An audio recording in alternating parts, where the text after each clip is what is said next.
ആരാ സത്യത്തിൽ ഫസ്റ്റ് ഇഷ്ടം പറയുന്നത്? എന്താ? എന്റെ ഫ്രണ്ട് വന്ന് പറഞ്ഞ എടാ ഇങ്ങനെ സെന്റ് മേരീസിൽ സമ്മർ ക്യാമ്പ് ഉണ്ട്, നമുക്ക് സാറ്റർഡേ സൺഡേ വെറുതെ ഇരിക്കുമ്പോ അങ്ങോട്ട് പോകാന്ന് പറഞ്ഞു. ഞങ്ങളെ കൂട്ടത്തില് ഞങ്ങൾ ആമ്പിളരുണ്ട് പെമ്പിളരുണ്ട് എല്ലാ സെപ്പറേഷൻ ആണെങ്കിലും കൂട്ടത്തില് ഭയങ്കര നമ്മൾ പെട്ടെന്ന് നോട്ടീസ് ചെയ്യില്ല അതുപോലെ ഒരു ഹൈറ്റ് ഉണ്ട് വെളുത്തിട്ട്. അപ്പൊ ഞങ്ങൾ എല്ലാ പെമ്പിളരും എല്ലാ പെമ്പിളരും നോട്ട് ദ പോയിന്റ്.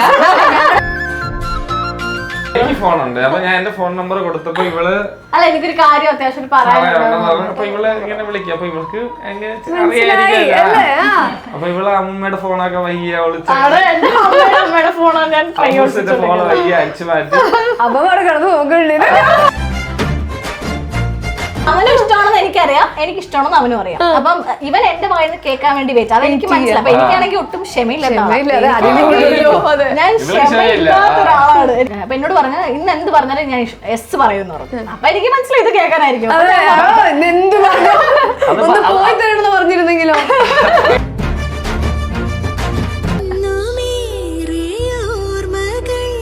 ഈ പാട്ടിനോട് ഇത് ഇപ്പൊ വരയ്ക്കും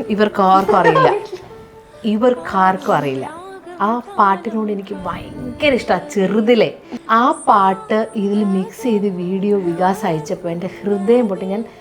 ഞാൻ ഇവിടെ വിളക്കെത്തിച്ച് നാമം ജപിച്ചിട്ട് ഇങ്ങനെ ഫോൺ എടുത്ത് നോക്കുമ്പോഴേ ഞാൻ ഭയങ്കരമായിട്ട് കരഞ്ഞു. അപ്പം എനിക്ക് വികാസം മോളെ ഭംഗിയായിട്ട് ഒരുക്കും. എനിക്ക് നോക്കണ്ട, എനിക്കത് അറിയാം. പക്ഷെ അവളെ ഞാൻ സ്വപ്നത്തിൽ കണ്ടതുപോലെ എൻ്റെ മോളെ ഒരുക്കി തന്നു, വിവാഹം ഭംഗിയാക്കി നടത്തി തന്നു. അപ്പൊ കണ്ടപ്പോൾ എൻ്റെ മനസ്സും കണ്ണൊക്കെ നിറഞ്ഞു. വാട്സാപ്പ് വഴി ഇംഗ്ലീഷ് പഠിക്കാൻ ഇംഗ്ലീഷ് കഫേ ഉള്ളപ്പോൾ ഇംഗ്ലീഷ് ഒരു വിഷയമേ അല്ല. English cafe presents you the perfect English. English cafe, we present you the perfect English. WhatsApp now 9633388575. ഈ ഡെന്നീസ് എനിക്ക് തോന്നുന്നു ഇപ്പൊ സർപ്രൈസിന്റെ കാര്യമൊക്കെ പറഞ്ഞ ശരിക്കും ഗൗരിക്ക് കൊടുത്ത ഏറ്റവും വലിയ സർപ്രൈസ് എന്താ? നിങ്ങളുടെ ഒരു 9 വർഷത്തെ ഇടവേള കാലഘട്ടം എടുക്കുകയാണെങ്കിൽ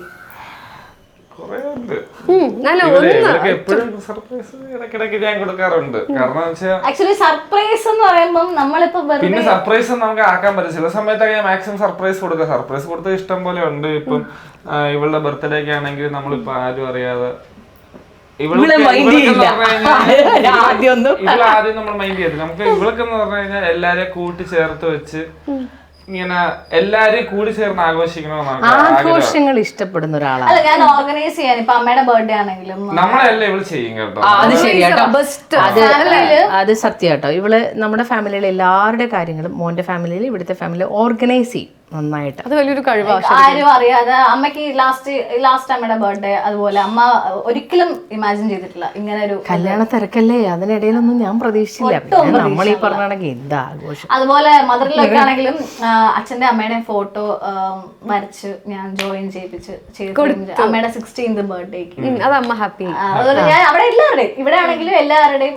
അപ്പൊ ഇയാള് നമ്മളൊക്കെ ചിലത് എക്സ്പെക്ട് ചെയ്യില്ല, പക്ഷെ ഇയാൾ എക്സ്പെക്ട് ചെയ്യും. അവളെ ഞാൻ പ്രതീക്ഷിക്കാം.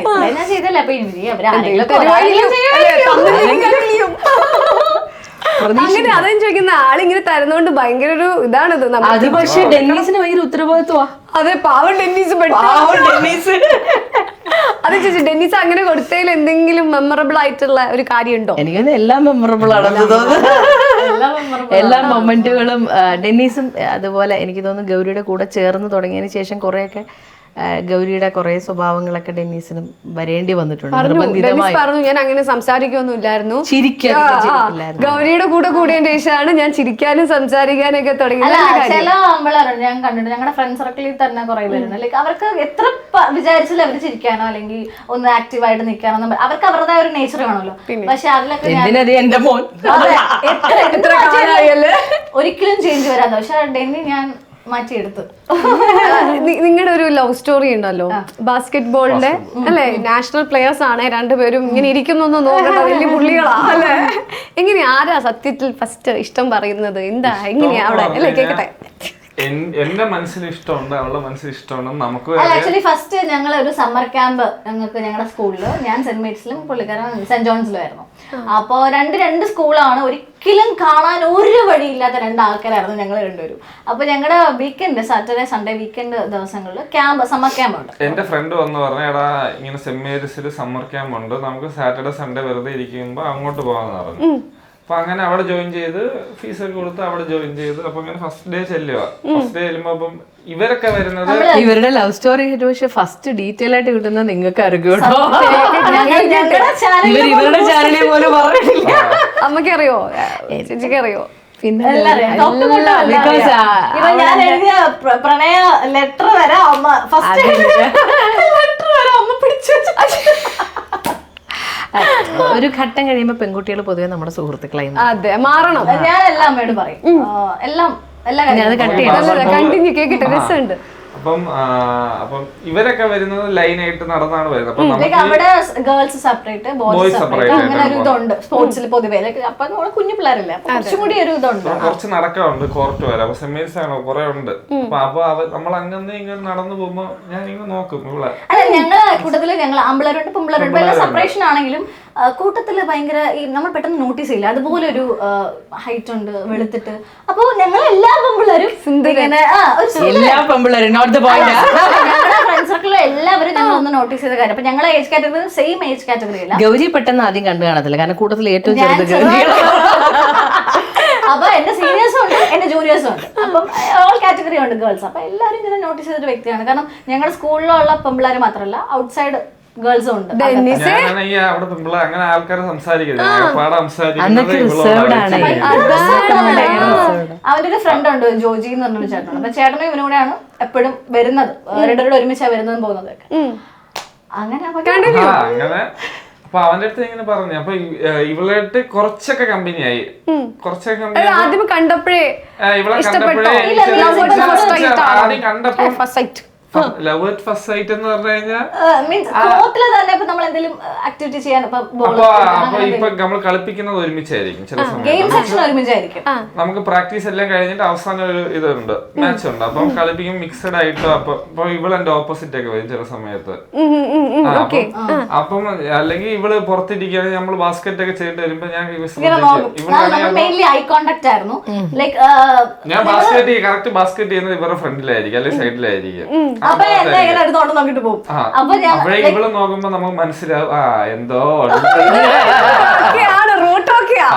അങ്ങനെ വലുതൊരു സംസാരിക്കാനും പറ്റത്തില്ല. അപ്പൊ ഡിസിപ്ലിൻ ഉണ്ടല്ലോ ഞങ്ങളുടെ സ്പോർട്സിന് ഭയങ്കര അതില് സ്പെഷ്യലായിട്ടും ഷാജി ഗോമസ് സാറിനെ എടുത്തു പറയണം. സാറ് മോളെ പിന്നെ പപ്പ ഉള്ള സമയത്തും പപ്പ മരിച്ചതിന് ശേഷമാണെങ്കിലും ഒരു മകളെ പോലെ ടേക്ക് കെയർ ചെയ്ത് ബാസ്കറ്റ് ബോളിൽ ബാക്കി എല്ലാ കാര്യങ്ങളും അദ്ദേഹം ഭയങ്കരമായിട്ട് ടേക്ക് കെയർ ചെയ്തിട്ടുണ്ട്. ഒരുപാട് പേര് അന്ന് എതിർത്തു, കാരണം ഇവള് വളരെ ചെറിയ പിന്നെ ഇവളേക്കാൾ സീനിയേഴ്സ് ആയിട്ട് കളിച്ച ആൾക്കാർക്ക് ആദ്യം ടൂർണമെന്റ് കളിക്കാൻ പറ്റിയില്ല. അപ്പൊ ഇവളെ സാർ അത് ടൂർണമെന്റിൽ കളിപ്പിച്ചതിനെതിരൊക്കെ ആയിട്ട് സാറിന് ഒരുപാട് പ്രയാസങ്ങൾ പ്രഷർ സാറിന് കൊടുത്തിട്ടുണ്ട്. സ്കൂളിൽ പേരൻസ് ബാക്കിയുള്ള ആൾക്കാരൊക്കെ.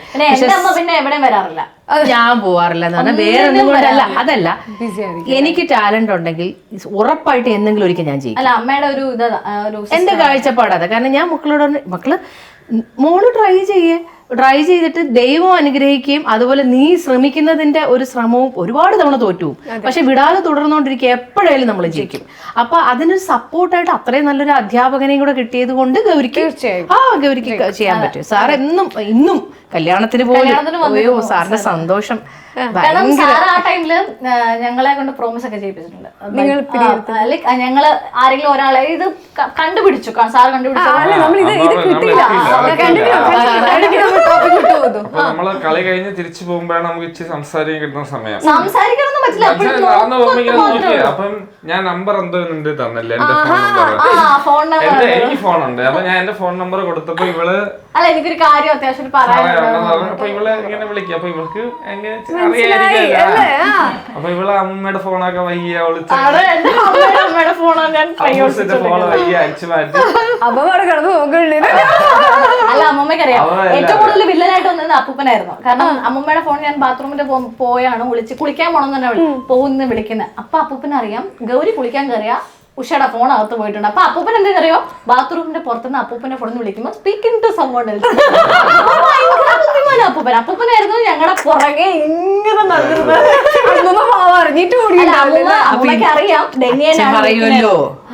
അമ്മൂമ്മയ്ക്ക് അറിയാം ഡെന്നിയാ വിളിക്കുന്നത്. പക്ഷെ അമ്മൂമ്മ അവിടെ എല്ലാവരുടെ മുമ്പിൽ എന്നെ ഇട്ട് കൊടുക്കുന്നില്ല. അല്ലാതെ ഒന്ന് തന്നെ 2 വഴക്ക് പറയും. പക്ഷെ അല്ലാതെ പറയില്ല അവള് വിളിച്ചൊന്നുമില്ല, ഞാൻ എന്റെ കൈ തട്ടി പോയതാ, അങ്ങനെയൊക്കെ പറയും. അമ്മൂമ്മ സപ്പോർട്ടൊക്കെ ചെയ്യാറുണ്ട്. അപ്പൊ ആദ്യം ഗൗരി വിളിക്കുന്നു ഫസ്റ്റ് അല്ല, ഇതിന്റെ ഒരു വലിയ കാര്യം എന്താ അറിയാം, ഇവർക്കൊക്കെ എല്ലാവർക്കും ഒരു ക്രഷ് ഉണ്ട്, എല്ലാവർക്കും ക്രഷ് ഉണ്ട്. അപ്പൊ അത് ഗൗരിയോടാണ്. ഗൗരിന്റെ ഒരു ഞങ്ങളുടെ കൂട്ടത്തിലുള്ള ഫ്രണ്ടിന് ഡെന്നി ഇഷ്ടമായിരുന്നു. അപ്പൊ അതെനിക്കറിയാം. അപ്പൊ ഞാനിങ്ങനെ അപ്പൊ ഞാൻ വെച്ചാൽ ഇപ്പൊ ഇതുവല്ലോ, അപ്പൊ ഞാൻ വെച്ചാൽ ഇവനും ആ പുള്ളിക്കാരെ ഇഷ്ടമായിരിക്കും, അപ്പൊ അത് പറയാൻ വല്ലതായിരിക്കും വിളിക്കുന്നതൊക്കെ പറഞ്ഞിട്ട് സംസാരിച്ചു തുടങ്ങി. കോൺവെർസേഷൻ സ്റ്റാർട്ട് ചെയ്തപ്പോ ചേട്ടാ ഞാൻ ഫസ്റ്റ് വിളിക്കുന്നത്. അതെ, നമ്മളിനി ഓരോ സെറ്റ് ആക്കാനാണെങ്കിലും ചേട്ടാ എന്താണ് ചേട്ടാ വിളിക്കാൻ പറഞ്ഞത്. സംസാരിച്ച ഒരു ഫ്രണ്ട്ലി റിലേഷൻഷിപ്പ് വന്നു. അപ്പോ സംസാരിച്ചത് എനിക്ക് മനസ്സിലായി. ഒറ്റ മിനിറ്റ്, അതെന്താ ഈ കുട്ടിയോട് മാത്രം അങ്ങനെ തോന്നുന്ന ഒരു കാര്യം? എനിക്ക് പണ്ടോട്ട് അങ്ങനെ പൊതുവെ ആരോട് അങ്ങനെ പറയാൻ അങ്ങനെ പോയി അങ്ങനെ ഇഷ്ടം പറഞ്ഞിട്ടില്ല. ഫസ്റ്റ് ലവ് ആണോ? എനിക്ക് ഫസ്റ്റ് ലവ് അല്ല. എനിക്ക് പണ്ട് കുഞ്ഞില് ഒരു കുറച്ച് അതെല്ലാവർക്കും ഉണ്ടല്ലോ. പിന്നെ അല്ലാതെ വർഷങ്ങളായിട്ടുള്ള എനിക്ക് വർഷം അല്ലേ. പക്ഷേ ദൈവം അനുഗ്രഹിച്ച് എല്ലാം പറഞ്ഞിട്ടുണ്ട്. കുഞ്ഞുനാളിലുള്ള ചുമ്മാതെ തോന്നി അല്ലേ, കാരണം 17 വയസ്സിൽ 9 വർഷമായിട്ടുള്ളപ്പോ നമ്മൾ വിശ്വസിക്കൂല. വളരെ കുഞ്ഞിന് അത് റിലേഷൻ ആവുന്നതിന് മുമ്പ് എന്ന് പറയുമ്പോ എന്റെ 9-10 അപ്പൊ അതിന് മുമ്പ് 2-3 വർഷം മുമ്പ് ഞാൻ 7-ലും 8-ലൊക്കെ പഠിക്കുമ്പോഴാണ് എനിക്ക് ചെറിയ റിലേഷൻ. അല്ലാതെ അതിന്റെ ഇടയ്ക്ക് അപ്പോഴൊന്നും ചെറിയ പ്രായം അല്ലേ, കുഴപ്പമില്ല. കള്ളം എങ്ങാനും പറഞ്ഞിട്ട് ഇവിടെ ഇരുന്നിട്ട് ഇതിന്റെ അടിയിൽ ആ കാമുകി വന്നിട്ട് കാമുകിമാരല്ല, അവന്റെ ഫ്രണ്ട്സ് ഉണ്ട്, ചേട്ടന്മാരുണ്ട്, അവര് തന്നെ നമ്മൾ സത്യം തീർന്നല്ലോ അല്ലേ. കമന്റ് സെക്ഷൻ ആഘോഷം പറഞ്ഞിട്ട് ഇനി 1000 കള്ളത്തിന് മുന്നേ മറുപടി പറയണ്ടേ. ഒരു സ്കൂൾ പഠിക്കുമ്പോഴുള്ള ചെറിയൊരു ലോകം അങ്ങനെ വിളിക്കുന്നു. ഇഷ്ടമാണെന്ന് ആര് പറഞ്ഞു? അങ്ങനെ വിളിച്ച് അപ്പം എനിക്ക് മനസ്സിലായി ഇവൾക്ക് ഇഷ്ടമാണെന്ന്. അപ്പൊ ഇവൾക്ക് മനസ്സിലായി എനിക്ക് ഇഷ്ടമാണ്. അപ്പൊ ഞാനൊരു ദിവസം എന്റെ ചേച്ചിയുടെ ക്ലിനിക്കിൽ ഇരിക്കുകയായിരുന്നു. അപ്പൊ അങ്ങനെ രാത്രി ഇരിക്കുന്ന സമയത്ത് വിളിച്ച് അപ്പൊ ഞാൻ പറഞ്ഞ് അല്ല ലൈക്ക് ഞാനിങ്ങനെ വിളിക്കുമ്പം എന്നെ തന്നെ ഞാനിങ്ങനെ അനലൈസ് ചെയ്യും. ഞാനങ്ങനെ പേടിക്കുന്ന പൊതുവേ എന്റെ ഫ്രണ്ട്സിനൊക്കെ വിളിക്കാൻ വീട്ടിലൊക്കെ സമ്മതിക്കും. അങ്ങനെ ഒരു പിടിച്ചു ടൈപ്പ് ഒന്നും അല്ല വീട്ടില്. ഫാമിലി അമ്മയാണെങ്കിലും അമ്മൂമ്മയാണെങ്കിലും എല്ലാവരും ഫ്രണ്ട്സിനാണെങ്കിൽ എന്റെ ഫ്രണ്ട്സിനെ എല്ലാവർക്കും അവർക്കൊക്കെ അറിയാം. അപ്പൊ ആരും ചോദിക്കുമ്പോൾ പെട്ടെന്ന് ഡെന്നിയുടെ കോൾ വരുമ്പോൾ മാത്രം ഞാനിങ്ങനെ മാറിപ്പോ. അപ്പൊ എനിക്ക് എന്നെ തന്നെ മനസ്സിലായി ഓക്കെ എനിക്ക് ഇഷ്ടമാണ്. അപ്പൊ എനിക്ക് ആ സൈഡ് അറിയണമല്ലോ. അപ്പൊ പിന്നെ കുറെ നാൾ കഴിയുമ്പോൾ എനിക്ക് മനസ്സിലായി ഇഷ്ടമാണ് എന്ന്. സത്യം പറഞ്ഞാൽ ഫസ്റ്റ് പ്രപ്പോസ് ചെയ്യുന്ന ഞാനാ. അല്ല ലൈക്ക് അവനും ഇഷ്ടമാണെന്ന് എനിക്കറിയാം, എനിക്ക് ഇഷ്ടമാണെന്ന് അവനും അറിയാം. അപ്പം ഇവൻ എന്റെ വായിൽ നിന്ന് കേൾക്കാൻ വേണ്ടി വെച്ചു. അതെനിക്ക് മനസ്സിലായി. അപ്പൊ എനിക്കാണെങ്കിൽ ഒട്ടും ക്ഷമയില്ല. ഞാൻ ക്ഷമയില്ലാത്ത ഒരാളാണ്. എനിക്ക് എല്ലാം പെട്ടെന്ന് അങ്ങനെ ഒരു സമയത്ത് ഞാൻ പറഞ്ഞു. അപ്പൊ എന്നോട് പറഞ്ഞു ഇന്ന് എന്ത് പറഞ്ഞാലും ഞാൻ എസ് പറയുമെന്ന് പറഞ്ഞു. അപ്പൊ എനിക്ക് മനസ്സിലായി ഇത് കേൾക്കാനായിരിക്കും. പറഞ്ഞിരുന്നെങ്കിലോ എനിക്ക് ഇഷ്ടമാണ്. അപ്പൊ പറഞ്ഞു ഇത് എന്തുകൊണ്ട് നേരത്തെ പറഞ്ഞില്ല, നേരത്തെ പറഞ്ഞുകൂടായിരുന്നു എന്ന് ചോദിച്ചു. പിന്നെ അവിടെ നിന്ന് അങ്ങ് തുടങ്ങി ഇപ്പൊ ഇവിടെ വന്നിരിക്കുന്നു. എന്നാലും നിങ്ങൾ കല്യാണം കഴിച്ചത് അടിപൊളിയായി. അതോ അപ്പത്തേനും അമ്മനോട് വന്ന് പെർമിഷൻ ചോദിച്ചിരുന്നോ ആ സമയത്ത്? അതിൽ ഏറ്റവും വിഷമം ഉണ്ടായ ഒരു കാര്യം എന്ന് വെച്ചാൽ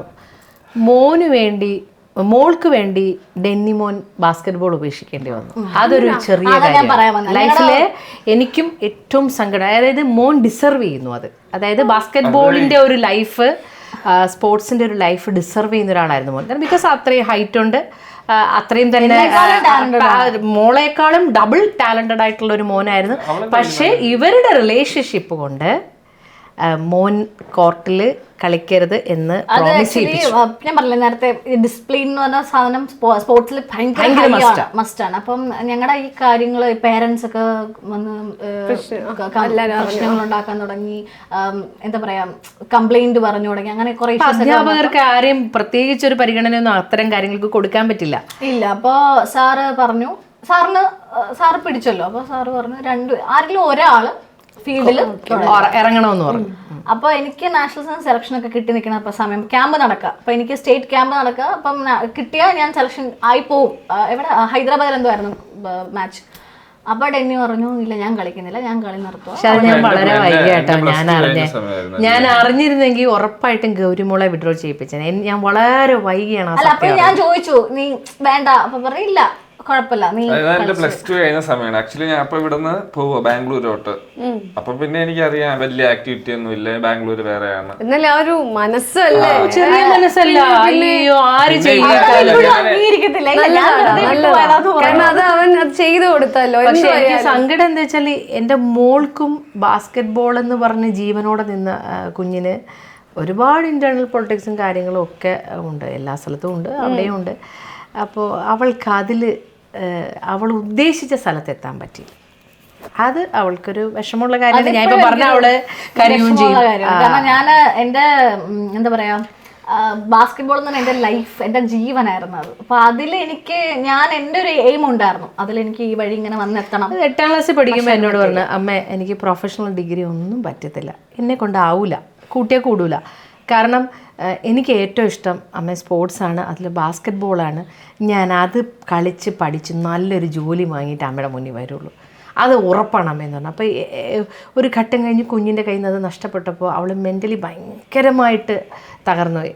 പിന്നെ ഞാൻ പറഞ്ഞു ഇതിപ്പോൾ നമ്മൾ ആഗ്രഹിക്കുന്നതെല്ലാം നമുക്ക് നേടിയാൽ പിന്നെ നമ്മൾ ആരാണ് എന്നില്ല, തോൽവിയുടെ കൂടാരാണ് നിന്റെ അമ്മ, നീ ചുമ്മാ മൊമെന്റും. അപ്പൊ ഞാൻ ഡിഗ്രി പോലും എടുത്തത് അമ്മ എൻ്റെ ഇഷ്ടത്തിന്. അമ്മ ഇതുവരെ നീ അത് ചെയ്യണം ഇത് പറഞ്ഞിട്ടു രണ്ട് മക്കളുടെയും കാര്യത്തിൽ, രണ്ടുപേരുടെ കാര്യത്തിൽ. അതുകൊണ്ട് എനിക്ക് ഡെന്നി ആണെങ്കിലും അവൻ എനിക്ക് വേണ്ടി അവൻ അത് കളഞ്ഞു. പക്ഷെ അവനെ ഇപ്പോഴും എടി നിനക്ക് വേണ്ടെങ്കിൽ ഓക്കെ വേണ്ട, അത് നിനക്ക് വിധിച്ചിട്ടില്ല, നീ വേറൊരു ഇതിൽ നീ ഹൈ ആവും, നീ നോക്കിയോ എന്ന് പറഞ്ഞ് എന്നെ ഇപ്പോഴും രണ്ടുപേരും ഫാമിലി ആണെങ്കിലും എല്ലാവരും എന്നെ കോൺഫിഡൻസ് തന്നു. പക്ഷെ ഒരു കാര്യം നോക്കണം, ആ ബാസ്കറ്റ് ബോളിലൊക്കെ പോയത് കൊണ്ടാണ് ഇയാളെ കിട്ടിയത്. അത് വളരെ വളരെ കറക്റ്റ് പോയിന്റ് ആണ്. ആ ബാസ്കറ്റ് ബോളിൽ നഷ്ടപ്പെട്ടു പോയാലും ബാസ്കറ്റ് ബോളിൽ നിന്ന് കിട്ടിയ ജീവിതം ഭയങ്കര വാല്യൂബിൾ ആയിട്ട് എപ്പോഴും നല്ലത് വരേണ്ടത്. ഒന്ന് നഷ്ടപ്പെട്ടാലേ ഒന്നും മറ്റൊന്ന് വരുള്ളൂ. അതെന്നെ അത്ര അടിപൊളിയായിട്ട് കിട്ടി. അപ്പൊ അത് നമുക്ക് അങ്ങോട്ടേക്ക് മെല്ലെ അങ്ങ് മറന്നു കളയാം. അതെന്നെ ഞാനും പറഞ്ഞുള്ളൂ. അങ്ങനൊരു പ്ലാറ്റ്ഫോമിൽ നിന്നത് കൊണ്ടാണല്ലോ നിങ്ങൾ കണ്ടത്. ദൈവം നമുക്കൊന്ന് എഴുതി വെച്ചിട്ടുണ്ട്, അത് സംഭവിക്കും. അപ്പൊ പിന്നെ ബെസ്റ്റ് ഒരു കാര്യം കിട്ടിയില്ലേ, അപ്പം അതിന് നമ്മള് എന്താ പറയാ താങ്ക്സ് പറഞ്ഞു നിർത്താൻ വേണ്ടിട്ട് പ്രാർത്ഥിക്കുക, അത്രേ ഉള്ളൂ. അവരുടെ പെരുമാറ്റം കൊണ്ട് ഞാൻ കാണത്തില്ലായിരുന്നു. ഉമ്മച്ചേച്ചിയുടെ ഒരു നമ്മുടെ ഗൗരിക്കുട്ടി വന്നപ്പോൾ നല്ലൊരു റിയാക്ഷൻ ഉണ്ടായിരുന്നു, സുന്ദരിയായി മാറ്റി വന്നപ്പോ നല്ല രസമുണ്ടായിരുന്നു. അതൊന്ന് കാണിച്ചു തരാവേ. ഇതൊരു ഡ്രീമാണ് എന്റെ. ഞാൻ കണ്ണാടി നോക്കാതെ ഇറങ്ങും സാരി എടുത്ത്, എനിക്ക് അത്ര കോൺഫിഡൻസ്.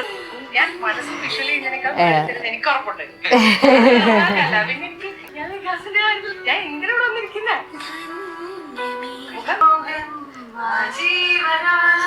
എന്റെ മോൾക്ക് വേറൊരാളിലേക്ക് എന്റെ മകളെ കൈപിടിച്ച് നിൽക്കുകയാണ്. ലൈഫിൽ ഏറ്റവും ബെസ്റ്റ് മൂമെന്റ് ആയിരുന്നു ഈ ചാറ്റ് കണ്ടത്.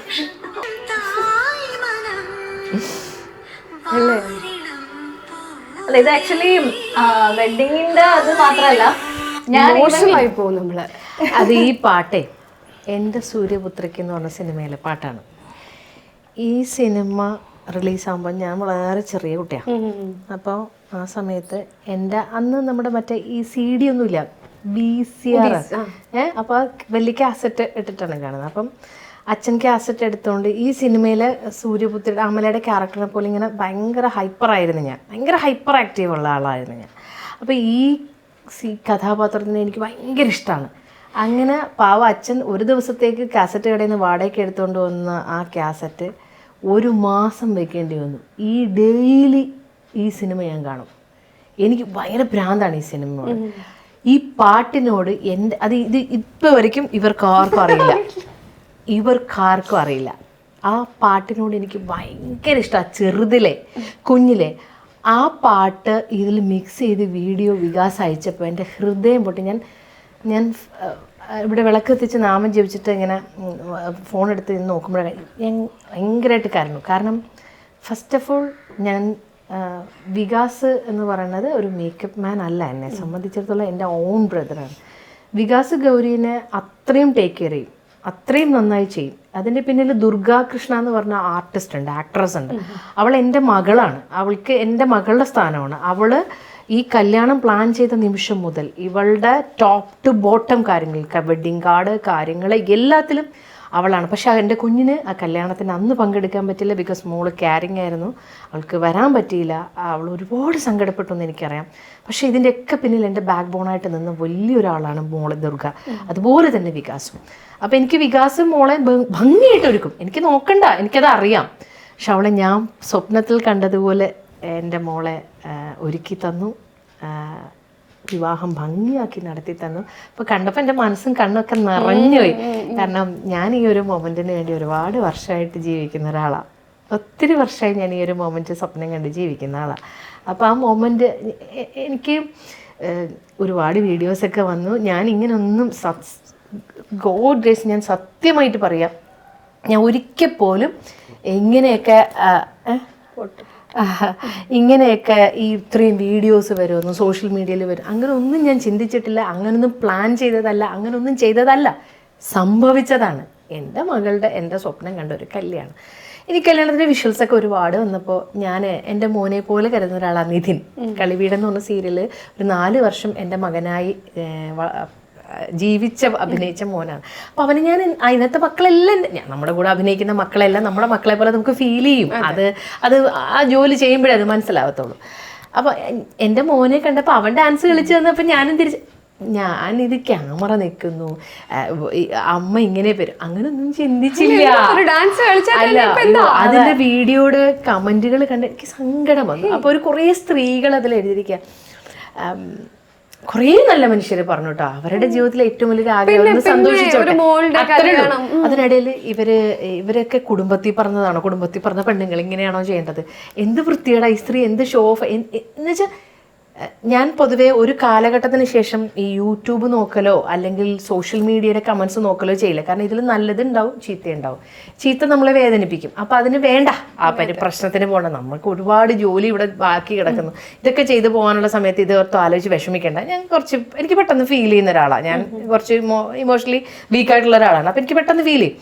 അപ്പോൾ അത് കാണേണ്ടതെന്ന് വെച്ചിട്ട് നോക്കാം. പക്ഷെ ഇത് നമ്മുടെ കുഞ്ഞിൻ്റെ ഞാൻ ഡ്രീം ചെയ്ത അല്ലെങ്കിൽ ഞാൻ കഷ്ടപ്പെട്ട് ഇവിടം വരെ എത്തിയ ഒരു കല്യാണത്തിൻ്റെ മൊമെൻറ്റുകൾ കാണുമ്പോൾ നമ്മൾ ആരായാലും നോക്കും, ഞാനും നോക്കി. അപ്പോൾ അതിനടിയിലെ കമൻറ്റ് അറിയാണ്ടൊന്നും നോക്കിയപ്പോൾ എൻ്റെ ദൈവമേ, ഈ ഡാൻസിൻ്റെ ഇതിൻ്റെ കമൻറ്റിന് അടിയിൽ വന്ന വാക്കുകൾ എന്നെ ഒത്തിരി ഹേർട്ട് ചെയ്തു. ഞാൻ കുറേ ആൾക്കാരുടെ ഫോണിൽ സ്ക്രീൻഷോട്ട് എടുത്ത് വെച്ചു. കാരണം വെറുതെ അവരെ ഞാൻ സെർച്ച് ചെയ്ത് നോക്കി. 1-2 ആളുകൾക്ക് ഞാൻ മറുപടിയും കൊടുത്തു. കാരണം ഓരോരുത്തർക്കും ഓരോ സന്തോഷങ്ങളാണ്.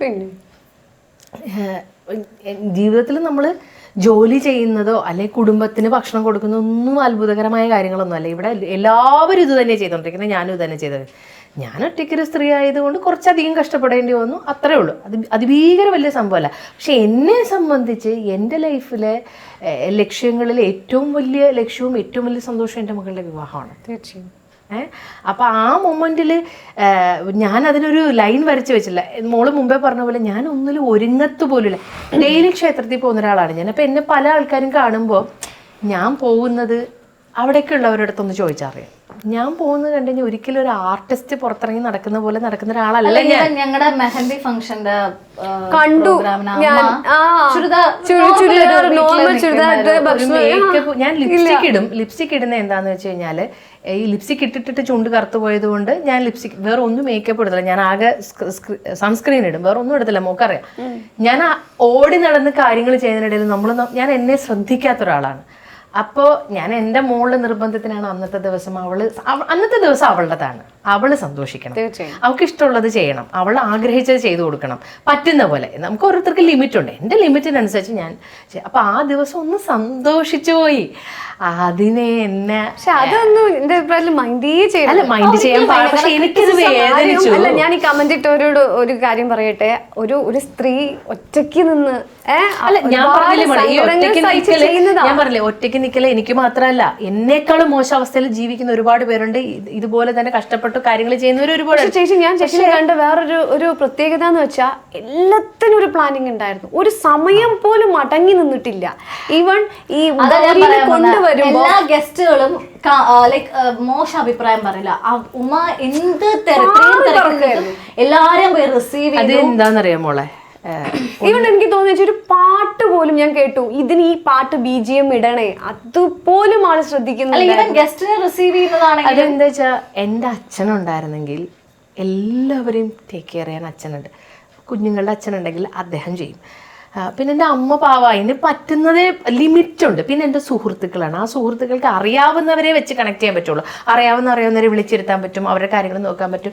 പക്ഷെ എല്ലാവരെയും എൻ്റെ സുഹൃത്തുക്കളും അറിയണമെന്നില്ല, അമ്മയ്ക്കും പറ്റണമെന്നില്ല. അപ്പം ഇതിൻ്റെ ഇടയിൽ വിളിച്ചവർ നമ്മൾക്ക് വേണ്ടി വരുന്നതാണ്. അപ്പം അവിടെ വലിപ്പച്ചെറുപ്പോ വ്യത്യാസങ്ങളോ ഒന്നുമില്ല, എല്ലാവരും ഒരുപോലെയാണ്. എല്ലാവരും എൻ്റെ കുഞ്ഞിനെ അനുഗ്രഹിക്കാൻ വന്നവരാണ്. അപ്പം എനിക്ക് പറ്റുന്ന രീതിയിൽ ഞാൻ എല്ലാവരെയും നോക്കണം. ഞാൻ ക്ഷണിച്ചു വരുത്തിയവരാണ്, അവർക്കൊരു സെക്കൻഡ് പോലും വിഷമം ഉണ്ടാവരുത്. എന്നെ കൊണ്ട് പറ്റുന്ന ലെവലിൽ മാക്സിമം ഞാൻ എല്ലാവരെയും മാന്യമായി ചെയ്യാൻ പറ്റിയെന്നാണ് എൻ്റെ വിശ്വാസം. ആരും അങ്ങനെ പരാതി ഒന്നും പറഞ്ഞില്ല, എല്ലാവരും നല്ല അഭിപ്രായം തന്നെ പറഞ്ഞോളൂ. പിന്നെ പ്ലാനിങ് എന്ന് പറഞ്ഞത് ഞാനൊരു ഇവന്റ് പ്ലാനർ ആയതുകൊണ്ടാണ് എനിക്ക് പ്രോപ്പറായിട്ട് പ്ലാൻ ചെയ്യാൻ പറ്റിയത്. പിന്നെ എൻ്റെ പിന്നിൽ സ്ട്രോങ് ആയിട്ട് ഒരു 10-15 പേര് എൻ്റെ പിന്നിൽ സ്ട്രോങ് ആയിട്ടുണ്ട്. അത് ഒരാളിൻ്റെ പേരൊന്നും പറഞ്ഞാൽ പറ്റില്ല, 15 പേരുടെ പേരും ഇവിടെ പറയാൻ പറ്റില്ല. ബിക്കോസ് അത് നിങ്ങളെ അങ്ങനെ ഒരു 10-15 പേരെന്ന് എൻ്റെ പില്ലേഴ്സായിട്ട് ഇങ്ങനെ ബാക്കിൽ. ചിലപ്പോൾ എൻ്റെ ബന്ധുമിത്രാദികൾക്ക് പോലും ഒന്നും ചെയ്യേണ്ടി വന്നിട്ടില്ല, ഞാൻ ആരെയും ബുദ്ധിമുട്ടിച്ചിട്ടില്ല. എൻ്റെ കൂട്ടുകാരൊക്കെ ഞാൻ ക്ഷണിക്കാതെ വന്ന് എൻ്റെ ഒപ്പം നിന്ന് ദിവസങ്ങളോളം എൻ്റെ കുഞ്ഞിൻ്റെ കല്യാണത്തിന് വേണ്ടി കഷ്ടപ്പെട്ട് ആ മൊമെൻറ്റിലും പറഞ്ഞറിയിക്കാൻ പറ്റില്ല എവിടെ നിന്നൊക്കെ ആരൊക്കെ വന്നു എന്നുള്ളത് പറഞ്ഞറിയിക്കാൻ പറ്റില്ല. പിന്നെ ഇതിനകത്ത് പിന്നെ ഇവൻറ്റ്സ്, സ്റ്റേജ്, ഞാനൊരു ഇവൻറ്റ് പ്ലാനറാണ്. എൻ്റെ സുഹൃത്തുക്കൾ അപ്പം ഉല്ലാസേട്ടൻ, സ്വപ്നം ഇവൻറ്റ്സ്, അതുപോലെ രാജീവ് ഇവൻറ്റ്സ്, അവനാണ് ട്രിവാൻഡ്രത്ത് നമ്മുടെ എല്ലാ കാര്യങ്ങളും ചെയ്യുന്നത്. അവൻ പഴയടം തിരുമേനി യദു നല്ലൊരു സുഹൃത്താണ്. അപ്പം തിരുമേനി വരണം എന്നുള്ളത് എൻ്റെ വലിയ ആഗ്രഹമാണ്. തിരുമേനി വന്നു നിന്ന് നേരിട്ട് ചെയ്തു തന്നു.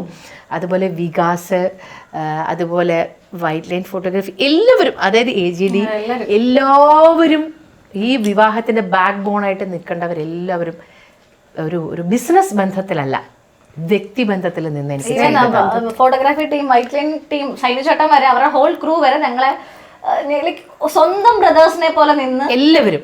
അത് ഒരു പക്ഷെ എനിക്ക് ആരും ഇല്ല എന്നുള്ളത് അവർക്കൊക്കെ തോന്നിയിട്ടാവും എന്നോട്. പിന്നെ എൻ്റെ സുഹൃത്തുക്കളും എൻ്റെ ബന്ധുവും എല്ലാവരും, ഒരാൾ പോലും, ഒരു കല്യാണമായ കുറേ പരാതികൾ വരും, വിഷമങ്ങൾ വരും, സങ്കടങ്ങൾ വരും. പക്ഷെ ജീവിതത്തിൽ ഞാൻ ഒത്തിരി സങ്കടപ്പെട്ട ആളാണെങ്കിലും കല്യാണത്തിന് എനിക്ക് സങ്കടപ്പെടേണ്ടി വന്നില്ല. പിന്നെ എൻ്റെ വിശ്വാസമാണ്, ഞാൻ വിശ്വസിക്കുന്ന, ഞാൻ പ്രാർത്ഥിക്കുന്ന എൻ്റെ അമ്മയപ്പൻ വന്ന് നിന്ന് എൻ്റെ മോടെ കല്യാണം നടത്തിയെന്ന് ഞാൻ വിശ്വസിക്കുന്നു. അല്ല, ഇതിൽ വേറൊരു കാര്യമുണ്ട്. സമൂഹത്തിൽ എല്ലാവരും ഇപ്പം നമ്മുടെ മുമ്പിൽ ചിരിച്ചുകൊണ്ട് നിൽക്കുന്നവരാണെങ്കിൽ പോലും അവരുടെ ഉള്ളിൽ ഇവള് നടത്തി, അല്ലെങ്കിൽ ഇതാ ഇങ്ങനെ അങ്ങനെ പക്ഷെ അല്ലെങ്കിൽ ഞാൻ കണ്ടതിൽ ഒരുപാട് കമന്റ്സ് ഉണ്ട്. ബട്ട് അവരോട് ഒന്നും പറയേണ്ട ആവശ്യമില്ല, അവര് പറഞ്ഞിട്ടങ്ങ് പോട്ടെ, അത് അവരുടെ ഡ്യൂട്ടി അവർ ചെയ്യും. പിന്നെ ഈ വീഡിയോയുടെ താഴെയും നമുക്ക് എനിക്ക് ഏറ്റവും വിഷമം എൻ്റെ മോനെയൊക്കെ പറയുമ്പോ എനിക്ക് വിഷമം വരാം. പക്ഷെ എനിക്ക് പണ്ട് ഇങ്ങനെ ഒരു വിഷമം ഉണ്ടായിരുന്നു. എനിക്ക് അങ്ങനെ ഒരു പ്രശ്നം, നമ്മൾ ഇഷ്ടപ്പെട്ടിട്ടാണല്ലോ അവര് തുറന്ന് നോക്കുന്നത്. അതെ അതെ അതെ അതെ അല്ലേ, അല്ലെങ്കിൽ ചെയ്യണ്ടല്ലോ. അതെ, ഇതാരെന്ന് ചോദിക്കുന്നവരുണ്ട്. ഇവിടെ ഏതാ ആരിട്ടാലും വരും. അല്ല, എനിക്ക് പണ്ട് ഈ പ്രശ്നം ഉണ്ടായിരുന്നു, ഇങ്ങനെ കമന്റ്സ് ഒക്കെ മോശമായിട്ട്. ഇപ്പം അമ്മയുടെ വീടുകളിൽ എന്റെ വീട്ടിലൊക്കെ എന്തെങ്കിലുമൊക്കെ വരും എനിക്ക്. പക്ഷെ ഇപ്പൊ എന്ന് പറഞ്ഞാൽ കമന്റ് ചെയ്യൂ, അങ്ങനെ ചെയ്തല്ലേ നമ്മളും കുറച്ചുകൂടെ ഫേമസ് ആവുള്ളൂ. നെഗറ്റീവ് വരണം. നമ്മളൊരാള് പേര് പറഞ്ഞൊരു നെഗറ്റീവ് എങ്കിലും പറയുന്നുണ്ടെങ്കിൽ നമ്മൾ അവരെ ശ്രദ്ധിക്കുന്നുണ്ടായിട്ടാ അല്ലേ? ബാക്കിയൊക്കെ ഞാൻ എല്ലാ ഇന്റർവ്യൂവിലും പറയും. ഇപ്പൊ ഇന്റർവ്യൂസ് ഒക്കെ പേഴ്സണലി എന്നെ ഒറ്റയ്ക്ക് ഇന്റർവ്യൂ ഒക്കെ എടുക്കുമ്പോൾ ഞാൻ അവരോടൊക്കെ പറയും എനിക്ക് പ്രശ്നമല്ല, എനിക്ക് കല്യാണത്തിന് മോശം കമന്റ് വന്നപ്പോൾ ഞാൻ വിചാരിച്ചു ഇവരൊക്കെ എന്ത് മനുഷ്യരാ, എന്ത് ജാതി മനുഷ്യരാ, അങ്ങനെ ഉണ്ട് മനുഷ്യർ. എന്ത് ചെയ്യാൻ പറ്റും? ഒന്നുമില്ല അവർക്ക്, അവരുടെ ലൈഫിൽ ഇനി ഒന്നും ഉണ്ടാവില്ല. നമ്മളെ അറിയില്ല. അവര് ഫുൾ ടൈം നമ്മുടെ പ്രൊഫൈൽ ഇങ്ങനെ ഇത് ആക്ച്വലി ആക്ട്രസ് എന്നൊന്നും അറിയില്ല. ഇത് ഏതോ ഒരുത്തിയുടെ മോടെ കല്യാണം. യൂട്യൂബിൽ കണ്ട കമന്റ് ആണ്, ലോകത്ത് വേറെ ആരും കല്യാണം കഴിച്ചിട്ടില്ല. സത്യത്തിൽ നമ്മൾ ഇതൊന്നും വരാൻ വേണ്ടി ചെയ്താലല്ലോ. കണ്ടു കേട്ടോ, ലോകത്ത് ആരും കല്യാണം കഴിച്ചില്ല, അതൊക്കെ നോക്കേണ്ട ആവശ്യം ഉണ്ടായിരുന്നില്ലല്ലോ. ഒരുപാട് കല്യാണം കളി എന്തിനു സ്ക്രോൾ ചെയ്ത് പോയാൽ പോരെ, ഇഷ്ടമല്ലാതെ കാണണം. എന്തായാലും കുറെ പേരും ബ്ലെസ്സിങ്സ് അറിയിച്ചുകൊണ്ടുള്ള കമന്റ്സ് ഉണ്ടായിരുന്നു, ദീർഘസുമംഗലിയായിട്ട് ജീവിക്കട്ടെ എന്നൊക്കെ പറഞ്ഞു. അങ്ങനെ അത് തന്നെയാണ് എനിക്കും പറയാൻ. ഗൗരി പിന്നെ പോസിറ്റീവ് സാധനം മാത്രമേ എടുക്കുള്ളൂ. അങ്ങനെയാണ് എടുക്കേണ്ടത്. നെഗറ്റീവ് എനിക്ക് ഇഷ്ടമാണ്. കാരണം പണ്ട് എനിക്ക് ഭയങ്കര അയ്യോ അമ്മ അങ്ങനെ കരച്ചിലൊക്കെ ഉണ്ടായിരുന്നു. പക്ഷെ എനിക്കിപ്പം അവർ പറയണം, അവർ പറഞ്ഞാൽ, കാരണം അവർ നമ്മളെ സ്റ്റോക്ക് ചെയ്തിട്ടാണല്ലോ, അവർ ആ ടൈം അത്രയും സ്പെൻഡ് ചെയ്തില്ലേ. ഇൻഫ്ലുവൻസർ ആയി തുടങ്ങി. എന്റെ ജീവിതത്തിൽ എന്റെ ബെസ്റ്റ് ഫ്രണ്ട് എന്ന് പറയുന്നത് ഗൗരിയാണ്. ഇൻസ്റ്റാഗ്രാം എടുത്താൽ അപ്പൊ അവള് ഞാൻ ഇമോഷണലി എവിടെയൊക്കെ വീക്ക് ആവും എന്നുള്ളത് എന്റെ അച്ഛനമ്മമാരെക്കാളും നന്നായിട്ട് ഗൗരിക്കറിയാം. ഞാൻ എവിടെ താഴെ വീഴും, എവിടെ പിടിച്ചു നിൽക്കും, എവിടെ കയറും, എവിടെ ഇറങ്ങും എന്നൊക്കെ കൃത്യമായിട്ട് ഇവൾക്കറിയാം. അപ്പോൾ അവള് വീഴുന്ന സമയങ്ങളിൽ അവൾ പറയാം, അമ്മ ഒന്ന് ആലോചിച്ച് നോക്കുക, അമ്മ ഒറ്റയ്ക്കേ ഉള്ളൂ, എന്നും ഒറ്റയ്ക്കാണ്. അമ്മ എന്തിനാ ഇതൊക്കെ ഓർത്ത് സങ്കടപ്പെടുന്നത്? അമ്മയെ ഇഷ്ടമുള്ളവർ അമ്മയെ കുറ്റം പറയില്ല, അമ്മയെ മനസ്സിലാക്കുന്നവർ അമ്മയെ എന്നും സ്നേഹിക്കും, മനസ്സിലാക്കാത്തവർ കുറ്റം പറഞ്ഞുകൊണ്ടിരിക്കും. ലീവ് ഇറ്റ് അമ്മ, ഇത് വിട്. അമ്മയ്ക്ക് ആരുടെയൊക്കെ സർട്ടിഫിക്കറ്റ് വേണം? ഞാൻ, എൻ്റെ അനിയൻ, പിന്നെ അമ്മയുടെ അച്ഛനമ്മമാർ, സഹോദരി, അല്ലെങ്കിൽ കുറച്ച് അതൊക്കെ ഉണ്ടോ? അതുണ്ടല്ലോ, വിട് ബാക്കി. അതെ അതെ അതെ. നമ്മുടെ കൂടെ ഇപ്പം ഒരു എന്താ പറയുക, ഒരു സ്പെഷ്യൽ ഗസ്റ്റ് കൂടി ജോയിൻ ചെയ്യുന്നുണ്ട്. ഭയങ്കര എന്താ പറയുക, താല്പര്യമേ ഇല്ലാത്ത, ക്യാമറയോട് താല്പര്യമില്ലാത്ത, പ്രശംസയോട് താല്പര്യമില്ലാത്ത ഒരാളാണ് നമ്മുടെ കൂടെ, നമ്മുടെ ഗൗതം. അവന് ദേഷ്യമൊക്കെ വരുന്നുണ്ട് അല്ലേ ഗൗതം? ഉമ്മച്ചേച്ചിയുടെ മോനാണ്, ഗൗരിയുടെ അനിയനാണ് ഗൗതം. കണ്ണൻ അല്ലേ? കണ്ണൻ ഇഷ്ടമില്ല കേട്ടോ, സത്യത്തിൽ കണ്ണൻ ഇഷ്ടമില്ല. എന്നാലും ഞാൻ നിർബന്ധിച്ചു, ഉമ്മച്ചേച്ചി നിർബന്ധിച്ചു, അളിയൻ നിർബന്ധിച്ചു, എല്ലാരും കൂടെ നിർബന്ധിച്ചിരിക്കുകയാണ്. കണ്ണ സുഖാണോടാ? +2 കഴിഞ്ഞു അല്ലേ? ആ കല്യാണത്തിന്റെ സമയത്തെ കണ്ണൻ എനിക്ക് തോന്നുന്നു ഒന്നോ രണ്ടോ വീഡിയോയിലേ കണ്ടുള്ളൂ അല്ലേ? ഒരു ഗൗരിയായിട്ട് കൊണ്ടുവരുന്ന വീഡിയോയിലും അതിനിടയ്ക്ക് കണ്ണൻ എവിടെ പോയി? കൊണ്ടുവരുമ്പോഴും പോകുമ്പോഴും അല്ലാതെ കണ്ണൻ എവിടെയായിരുന്നു? ഞാൻ അവിടെ തന്നെ ഉണ്ടായിരുന്നു. മീഡിയക്കാരുടെ ഫ്രണ്ട് വന്നില്ല. ഇല്ല, കണ്ണൻ ഇഷ്ടമല്ല അത് അല്ലേ? അല്ലേ? എന്താ കണ്ണ ഇഷ്ടമല്ലാത്ത? പിടിച്ചിരുത്തിയെന്നല്ലേ ചോദിക്കുന്നത്. അനിയൻ എങ്ങനെയുണ്ട്? അതുപോലെ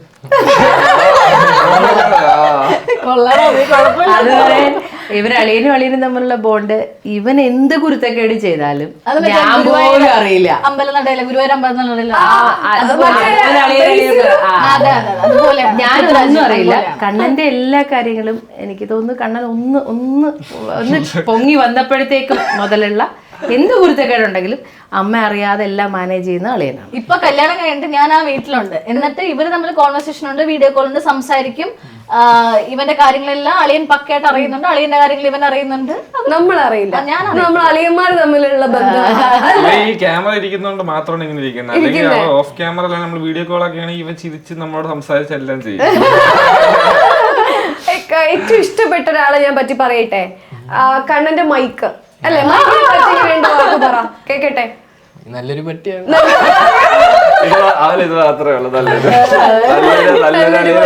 അവൻ പറയുന്നത് എന്താണെന്നറിയോ? മൃഗങ്ങളാണ് മനുഷ്യരെക്കാളും നല്ലതാണ് അവന്റെ പക്ഷം.